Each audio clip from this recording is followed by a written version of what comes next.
गप रूपरे गीता एकादश अध्याय भगवानଙ୍କ स्वरूप। महाभारतर मजा कथाटी युद्ध शेष होइथाए। 18 दिनर युद्धरे पांडव माने विजयी होइथांती। प्रत्येक भाबुथांती तांको लागि ही सेमाने जितिले। जे जହାର बहादुरी कहूथांती केवल युधिष्ठिर चुप रहिथांती।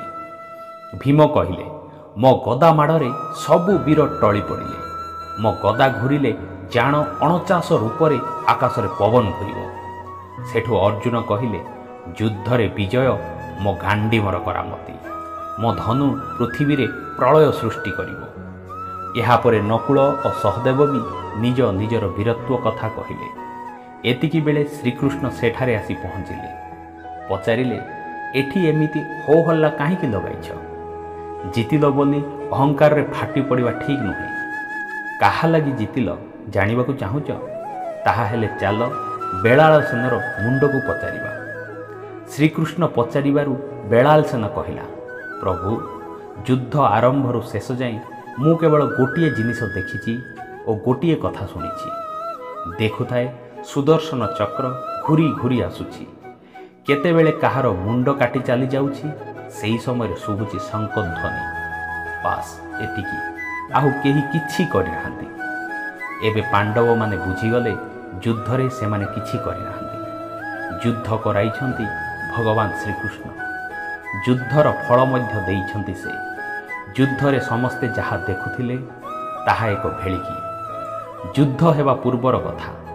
अर्जुन निज लोकंक सहित युद्ध करी सेमानंकु मारिबाकु मना करदेले। श्रीकृष्ण बहुत बुझाइले, तथापि अर्जुनंक मनरु मोह पूरा जाऊ न थाए। शेषरे भगवान श्रीकृष्ण तांकु निज विश्वरूप देखाइले। अर्जुन तांक शरीर रे गोटिए भागरे समग्र विश्व देखिले। कुरुक्षेत्र युद्ध को भी देखिले। तांक मन बुझीगला। 10म अध्यायर सार कथा हैला, जगतर सबु जिनिस भितरे भगवान को देखिबा। गीतार 11 अध्यायर सार कथा हैला, भगवान भितरे सृष्टिर सबु जिनिस को देखिबा। आमे जीवात्मा भगवान परमात्मा एक अंश। अर्जुन परी आमे परमात्मा शरण गले आमे निज आत्मा को परमात्मा सहित जोड़ी होई परिबा। कुरुक्षेत्र युद्ध थिला एक भेलिकी। देखिला वाला कहूथिले, ए एमिति कला से सेमिति कला, हेले कथा थिला आउ ठाए। सेमिति संसार रे मु एया कली से सेया कला डाक पड़ुछि। किंतु ठीक बुझिले कला वाला एमाने केही नुहंती। भगवान सबु करंती। से परा कहिछंती, करी कराउ थाए मुहि मबिना आन गति नाही।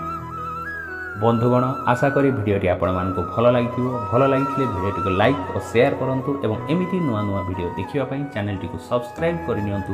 धन्यवाद।